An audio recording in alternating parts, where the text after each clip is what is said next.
நான் அப்பயே சொன்னல, இவனுங்களை வச்சுக்கிட்டு ஒண்ணுமே மாரடிக்க முடியாது, அவனுங்களை வச்சு எதுவுமே பண்ண முடியாது அப்படிங்கிற அளவுக்கு நான் சொல்லியிருந்தேன். என்னன்னு பாத்தீங்கன்னா, நான் ஃபர்ஸ்டே சொல்லியிருந்தேன், இந்த சாட்டர்டே சண்டே வந்துட்டு இந்த ஒரு எவிக்ஷன்லயே வந்து முடிச்சிருவானுங்க. வேற அங்க நடக்கிற அந்த வீக்லி டாஸ்க்ல நடந்ததா இருக்கட்டும், வேற எங்கிட்டுமே ஒரு கண்டென்ட்டுமே வரல. அதை பத்தி பேசுற மாதிரி, அதுக்கு ஒரு எனர்ஜி கொடுக்குற மாதிரி, ஒரு அட்வைஸ் கொடுக்குற மாதிரி கூட எவனுமே எதுவுமே பண்ணல இந்த வாரம். எதை வச்சு அவர் கண்டென்ட் கொடுக்க போறாரு, பேசாம ஒரு வீட்டுல உட்காந்து வந்து ஏதாச்சும் பண்ணிட்டு இருக்கலாம் அப்படிங்கிற மாதிரி வந்து நான் சொல்லியிருந்தேன். இப்ப பாத்தீங்கன்னா, நான் சொல்லியிருந்தேன் அப்பயே எதுவுமே இருக்காரு அப்படிங்கிற மாதிரி. இந்த வீக்லி டாஸ்க்ல வந்து இந்த ஒரு எவிக்ஷனை வச்சு தான் ஓட்டிட்டு இருப்பாங்க.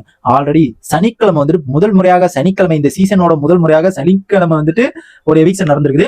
ஆல்ரெடி நான் யார் எவிக்ஷன் ஆக போறா அப்படிங்கிற மாதிரி வந்து நான் சொல்லியிருந்தேன். யாருன்னா நம்ம சத்யா ப்ரோ தான்.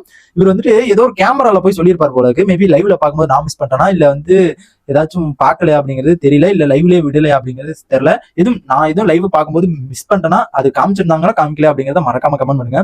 என்ன பாத்தீங்கன்னா, இந்த வாரம் அதிரடியா ஆரம்பிக்கலாம் அப்படிங்கிற மாதிரி இருக்கேன் அப்படிங்கிற மாதிரி முதல் போடே போட்டுறாப்ல. எதுவுமே பேசல போல இருக்கு. தலை வந்தோன்னே ஒரு ஹாய் ஹாய் ஹாய் அப்படிங்கிற மாதிரி போட்டு, இந்த வாரம் நான் ரொம்ப அதிரடியா ஆரம்பிக்க போறேன் அப்படிங்கிற மாதிரி வந்து சொல்லிட்டாப்ல. சொல்லும் போது என்கிட்ட ஒரு பாஸ் இருக்குது, இது நான் என்னோட பாஸ் கிடையாது, மக்கள் உங்களுக்கு கொடுத்த பாஸ் அப்படிங்கிற மாதிரி சொல்லியிருந்தாரு. ஆனா மக்கள் கொடுத்த மாதிரி எனக்கு ஒன்னும் சுத்தமா தெரியல. சத்யா ப்ரோ 5வது இடத்துல இருந்தாப்ல, 5வது இடத்துல இருக்க ஆளை போய் தூக்கி இருக்காங்க. கீழே என்ன 4 பேர் இருக்கானுங்க. கண்டிப்பா சொல்றேன், மொத்தம் 9 பேரு. கீழே மொத்தம் 4 பேர் இருக்கானுங்க. 5வது இடத்துல வந்து யார் இருக்கான்னு பாத்தீங்கன்னா, நம்ம சத்யா ப்ரோ இருக்காப்ல. அவரை போய் தூக்கியிருக்காங்கன்னா, இவங்க வந்து மக்கள் மூலியமா வந்து இந்த ஒரு பாஸ் தான். இது என்னால சுத்தமாவே நம்ப முடியலன்னு தான் சொல்லணும். என்ன காரணம் பாத்தீங்கன்னா, ஓரளவுக்கு போய் சொல்லலாம். 1000 தடவை போய் சொல்லிட்டே இருந்தா எப்படியாச்சும் மாட்டிக்குவானுங்க. கண்டிப்பா இது தெரியுமா இல்லையா, உங்களுக்கே தெரியும். கண்டிப்பா எப்படியா இருந்தாலும் வந்து மாட்டிக்குவானுங்க. எப்ப பாரு என்ன பண்றானுங்க, லாஸ்ட்ல ஓட்டிங் கம்மியா இருக்கவங்களை தூக்கவே மாட்டேங்கிறானுங்க. என்ன தான் பண்றாங்கன்னு தெரியல. 200% தர்ஷிகாலாம் வந்துட்டு எப்படா தூக்குவானுங்க, நான்லாம் வந்து ரொம்ப ஆவலோட எதிர்பார்த்து இருக்கேன். 200% போனா கொஞ்சமாச்சும் வீடு நல்லா இருக்குமே அப்படிங்கிற மாதிரி எதிர்பார்த்தேன். ஆனா அங்க ஒன்றும் நடக்காத மாதிரி தான் எனக்கு தோணுது.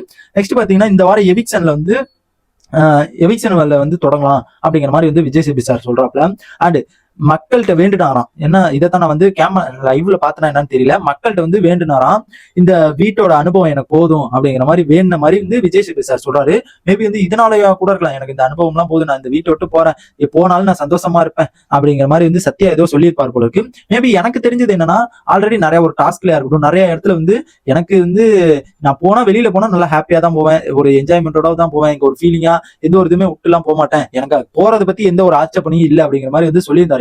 ஆனா இந்த வார்த்தை மக்கள் கிட்ட வந்து வேண்டுன மாதிரி வந்து சொன்னது வந்து எனக்கு தெரிஞ்சு, இது எனக்கு தெரியல. மேபி வந்து லைவ்ல நான் மிஸ் பண்ணிருக்கலாம். நீங்க எதுவும் பார்த்திருந்தா கமெண்ட் பாக்ஸ் கமெண்ட் பண்ணுங்க. இந்த வாரத்துல யாரு போறான்னு பாத்தீங்கன்னா, முதல் நாளே சாட்டர்டேலயே யாரு போறான்னு பாத்தீங்கன்னா, நம்ம சத்யா ப்ரோ வந்து வெளியில போறாரு. நான் அதனாலதான் சொல்லியிருந்தேன், இந்த வாரம் எதுவுமே நடக்கல, எவிக்ஷன் டபுள் எவிக்ஷனா இருக்க போதுரா அப்படிங்கிற மாதிரி எதிர்பார்த்தேன். டபுள் எவிக்ஷனா என்னன்னு தெரியல. மேபி வந்து வெயிட் பண்ணி பாருங்க, நானும் உங்களுக்கு அப்டேட் பண்றேன். அண்ட் இந்த மாதிரி பிக் பாஸ் எல்லா அப்டேட்ஸும் தெரிஞ்சுக்கணும்னா சப்ஸ்கிரைப் பண்ணிட்டு பாருங்க. தயவு செஞ்சு சப்ஸ்கிரைப் பண்ணி பாருங்க ப்ளீஸ்.